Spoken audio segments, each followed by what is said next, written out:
Bila mana orang caci dia, berasalah orang caci dia, nak berasa apa?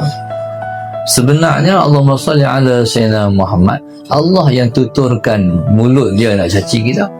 Pasal apa? Banyaklah hikmah dia.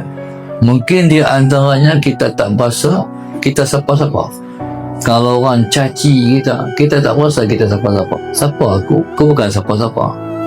Aku bukan hebat pun. Sebab itu kita kena positif dengan cacian dan makian.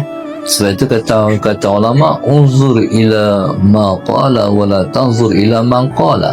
Lihatlah kepada apa yang dia kata, kamu jangan tengok pada siapa yang kata. Bila orang kata kat kita, tengok dia kata apa, jangan tengok siapa kata tu. Macam mana maksud dia?